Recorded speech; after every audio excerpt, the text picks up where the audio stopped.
me sorprendí de la potencialidad del trabajador, ¿no? O sea, yo mismo me percaté de que pues tenía que revisar mi propia estrategia creativa.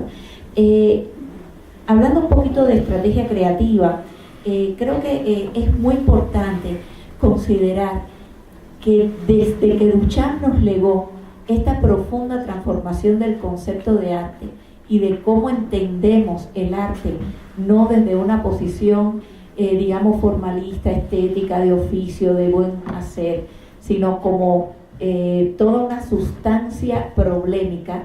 Y fíjense que aquí este artista también nos habla de que para él el arte es problema. O sea, creo que ahí es donde está la sustancia de este giro extraordinario que se da desde estos momentos y que en ocasiones, desde nuestra propia práctica como académicos, es muy importante que el alumno en formación lo tenga claro. O sea, cómo se van produciendo estos procesos de transformación de una concepción sobre el arte, de un consumo sobre el arte, de una noción de arte, de un rol del arte en la sociedad. Hay que entender esto desde sus, digamos, distintas etapas de desarrollo, de cómo se van dando estos procesos para poder después entender estas propuestas. Tanto a Juan como a mí, cuando compartíamos cátedra allá en la Universidad Iberoamericana, constantemente, cuando teníamos un público, digamos, heterogéneo, de gente muy interesada en el arte contemporáneo, quiero entender el arte contemporáneo, quiero que me dé postura, desde la postura de una idea, desde la postura de un proceso, desde un compromiso también con lo sensible, pero ya no lo sensible entendido en este sentido, digamos, del origen de la palabra, sino la sensibilidad con lo que está ocurriendo actualmente también, con un compromiso ético, como comentaba Agustín, y creo que en este caso, pues, es como el germen y la esencia de la propuesta de este artista. Atravesar un contenedor en pleno eje periférico terrible de la Ciudad de México es como algo que desesperó a la gente. O sea, la gente decía, pero este hombre está loco, ¿no? Y cuando le dicen, no, es que es una obra de arte, están haciendo una cosa ahí de arte, ¿no? Todo el mundo se queda como, qué locura, ¿no? ¿De qué se trata? Entonces, creo que aquí están como todos esos planos, porque al final formamos parte de una cotidianidad y también nos podemos sentir afectados, aunque entendamos después y lo explicamos desde el punto de vista artístico. En ese momento, si yo tengo que llegar a mi trabajo, pues me vuelvo loca y digo, pero verdad, este hombre no pudo coger otro momento, y porque es nuestra inmediatez. O sea, estamos urgidos por dar una respuesta a esa inmediatez. Y creo que aquí este tipo de provocaciones son justamente, espérate, rompamos la inmediatez, vamos a hacer un quiebre, hagamos un punto de detenimiento, vamos a someternos en este momento a un momento de reflexión. ¿Qué pasa? ¿Por qué? Por lo menos preguntémonos por qué. ¿Por qué este hombre está haciendo esto? ¿No? ¿Pero qué es lo que quiere decir? ¿Qué llamado de atención nos está haciendo en todo este circuito de la cotidianidad y de esta vorágine? Es interesante la reflexión cuando él nos dice, no, es que el contenedor para mí es como una especie, bueno, yo lo percibo así, como una especie de dispositivo simbólico de este mundo mercantil. Y por eso no es gratuito seleccionar el contenedor, no es gratuito el muro de la galería. O sea, cada una de las estrategias realmente tiene un trasfondo de un pensamiento muy bien armado, muy bien articulado, aunque después lo podamos recibir como un acto, digamos, de un desorden, o sea, pero todo esto tiene una concepción detrás. Y ahí es donde se establece esa distinción siempre buscada por los estudiantes, por los que quieren acercarse al mundo contemporáneo. Profesora, pero ¿cómo yo puedo distinguir lo que es un performance de que alguien en la calle de pronto se pare y haga una protesta, no sé, ¿no? O sea, en esos campos, en esa especie de liminalidad de la producción de sentidos, es donde está esta ansiedad por establecer la diferenciación entre los campos. Pero es que los campos en la época contemporánea también se están traslapando y también están bebiendo unos de otros constantemente. Creo que esta práctica, porque incluso ni desde Duchamp ya opera el llamarle obra de arte, con esa carga que tiene fuerte, histórica, ¿no? de lo aurático de la obra de arte. O sea, ya tenemos que hablar de prácticas, ¿no? Incluso hasta los propios artistas te dicen, no, porque mi pieza, ¿no? Pues, hice una práctica. O sea, ya hasta ni se reconoce en lo de obra. Ahora voy a dejar en la mesa una provocación, y a ustedes también. ¿Qué pasa con el desplazamiento al ámbito de lo mercantil? Del cual, por supuesto, no están ajenos ni Klein, ni Duchamp, ni Sierra, ¿no? O sea, ahí hay un punto de atención interesante. Si yo quiero intervenir en una bienal, quiero intervenir en una feria, y me estoy visibilizando también en mi gesto de socavar el sistema del arte, pero a la vez estoy también tributando a que mi obra, a que mi propuesta, digamos, para ser consecuente, pues sea más conocida, se difunda. Es interesante cuando le dan el Premio Nacional de Artes Plásticas en España, ¿no? Y después él lo rechaza con una carta.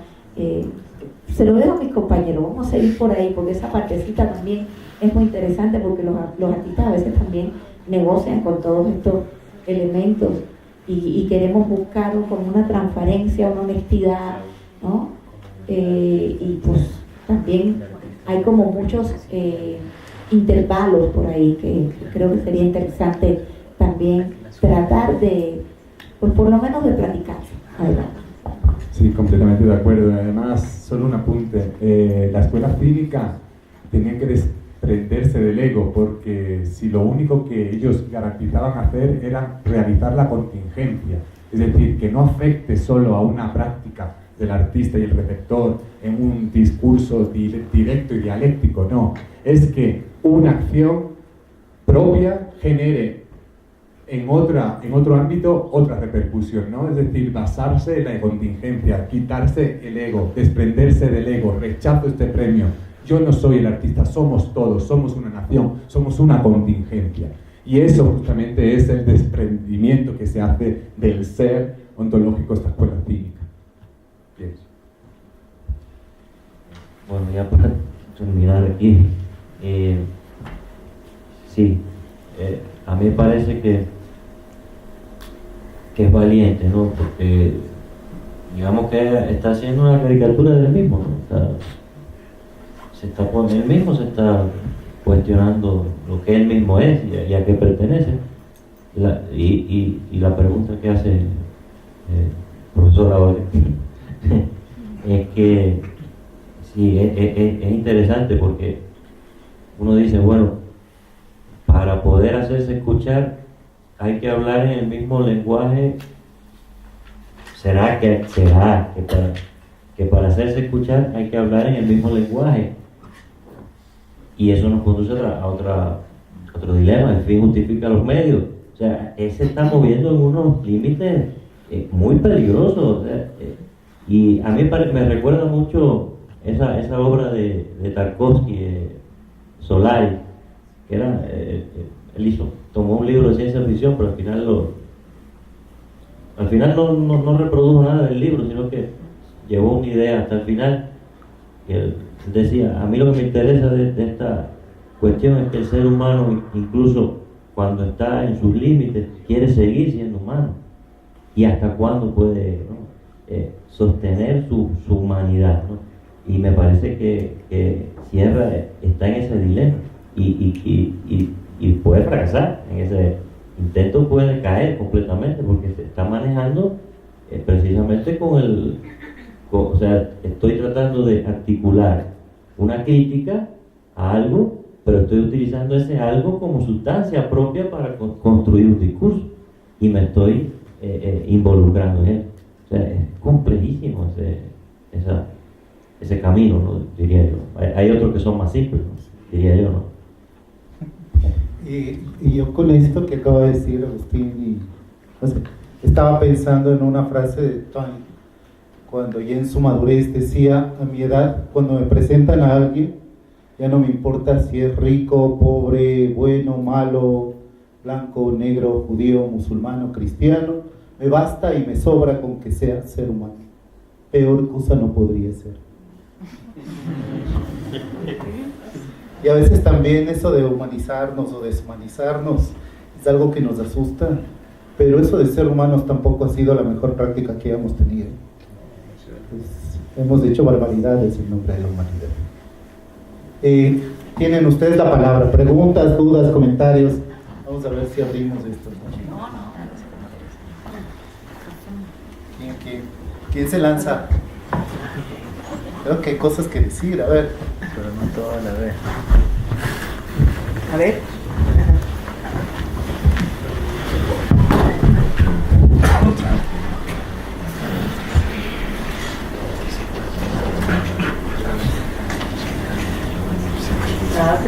Para arriba. Hacia arriba. Bueno, buenas noches con todos. Primero agradecerles por este taller, conferencia y videoconferencia que nos están dando, ¿no? Me parece bastante importante que haya esta combinación entre lo que es el arte visual y también, por un lado, arte escrito, ¿no? Que estamos compartiendo algunos compañeros de ahí de literatura. Para empezar quisiera más o menos, ¿no?, empezar por el punto de que el arte, el artista, el arte, muchos creen que hay estas clasificaciones como el cubismo, como toda esta serie de corrientes que ha habido sobre el arte, o dentro de las formas de manifestar lo artístico, se puede decir, ¿sí? Pero ¿desde qué punto nosotros podemos clasificar el arte o ciertas corrientes si al fin y al cabo el que produce esa representación de lo real es el artista, ¿sí? Es el ente subjetivo? Ahora, yo al ver el documental de Klein, ¿sí?, de Klein, yo, en mi parecer, lo que vi más que una obra de arte o obras de arte fue la representación de una subjetividad, un replanteamiento, en este caso del color azul, ¿sí? Una, se puede decir, traducción subjetiva del color azul, ¿ya? ¿Por qué viene al caso esto? Hay el debate bastante grande en cuanto a el arte se representa desde lo estético, desde el método que se usa para hacer arte, o como estaba mencionando Olga, que es más bien ya prácticas. En el primer documental se habló de que el artista o el arte es esta aprehensión, hacerse dueño del mundo real, ¿sí? Hacerse dueño del mundo real. ¿Cómo interpretamos nosotros eso? En la antigüedad sí se hacían pinturas sobre qué sé yo, formas de, no sé, representaciones de un mercado o el mismo, lo animoso que hay en los paisajes, etc. ¿Ya?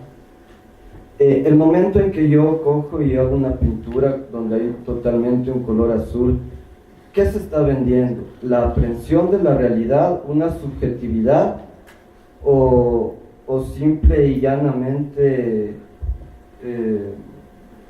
porque pongo en cuestionamiento esto de que yo puedo hacer toda una teoría simbólica sobre la tela que está sobre la mesa y decir que es arte? Entonces queda en esta cuestión, ¿no? Se dice que es una ruptura. Por ejemplo, están los surrealistas, ya están los dadaístas, los futuristas también, ¿no?, que hablaban sobre esta ruptura de lo estético, porque si se sabe, antes en el siglo XVIII, XIX, lo que primaba en una obra de arte era la técnica, cómo se utilizaba la pintura, cómo se utilizaban los diferentes métodos artísticos, la luz, quién manejaba mejor la luz, etc. Y la ruptura fue esa, romper totalmente con lo estético, y vienen los dadaístas, los surrealistas que comenzaron, y el arte abstracto en general, ¿no?, la idea. Entonces, ese es el debate. ¿Cómo, si el arte o sea, es el arte, la aprehensión de lo real, y el arte también como forma de presentar reflexión sobre la gente, ¿sí? Como viene el arte de vanguardia. En la literatura, por ejemplo, el arte con esta cuestión de la guerra civil española, que estuvo García Lorca, que estuvo Dalí, incluso, por eso incluso en los surrealistas luego le criticaron y lo expulsaron al Dalí del movimiento surrealista, porque él se fue a Estados Unidos a hacer publicidad y dejó de lado todos los preceptos del surrealismo, que era desfasarse de toda la realidad que está aquí, incrustada en la materialidad, en el capitalismo que viene ya que venía con fuerza en ese tiempo, con los monopolios, etc. Entonces, esa sería como una especie de observación. ¿Cuándo se dice que el arte viene a representar algo social o viene a marcarse como un mercado que satisface y ayuda a que procesos sociales que son contradictorios para ciertas élites sean absorbidos por el propio sistema? ¿Y a dónde viene este punto? Viene al punto de, por ejemplo, aquí con Sierra, nadie le quita el mérito, ¿no?, de que está haciendo visible una problemática social, etc. Pero más allá de eso, estas problemáticas sociales están visibles todos los días, en todo lado. O sea, nos inundan los medios, por todo lado nosotros sabemos las problemáticas reales que tenemos aquí. ¿Y por qué viene mi crítica hacia Sierra? Es por el hecho de que en la Revolución Francesa, ¿por qué eran intocables los reyes? Porque tenían la sangre azul. La única forma en que las personas se den cuenta que eran tan comunes todos, que los reyes no eran seres divinos, era el momento en que vieron la sangre roja correr de ellos en la guillotina. Entonces, ¿no sería mucho más si el esfuerzo de Sierra sería en realidad causar una conmoción social? ¿No sería más bien mostrar a la gente de élite que nunca estaría 5 horas sosteniendo una pared, a los mismos trabajadores que ya se sabe desde hace mucho que paga mucho más? Eso sería. Gracias.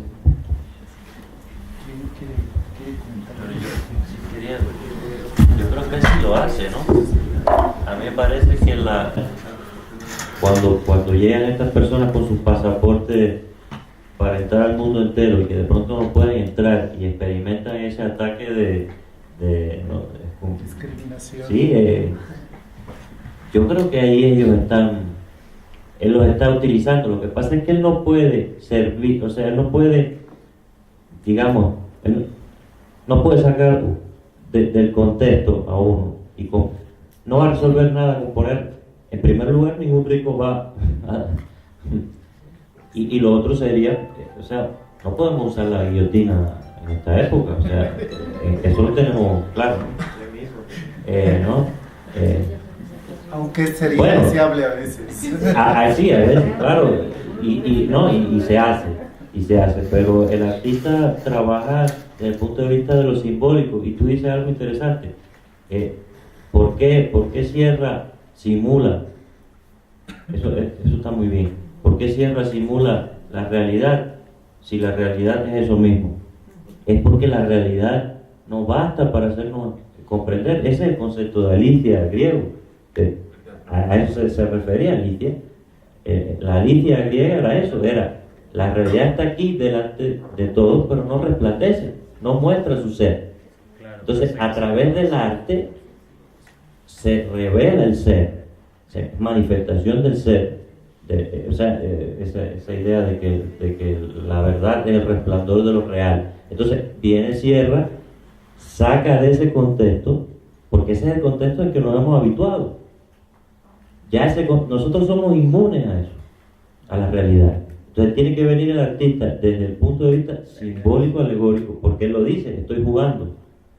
Cuando él dice que está jugando, no es que sea un irresponsable, él lo que está queriendo decir es que él se mueve en el terreno de lo simbólico alegórico, porque al final esa gente van a estar ahí unos minutos, unas horas, pero no van a estar un año entero siendo explotados por él, sino que lo que él va a hacer es un simulacro simbólico alegórico a través del cual la idea es que precisamente la gente se pare como si estuviese en un laboratorio y dijese, mira, todos los días yo veo esto, pero ahora me doy cuenta que manejado, controlado por el talento precisamente del artista, por esa técnica a la cual tú te refieres, ese saber hacer.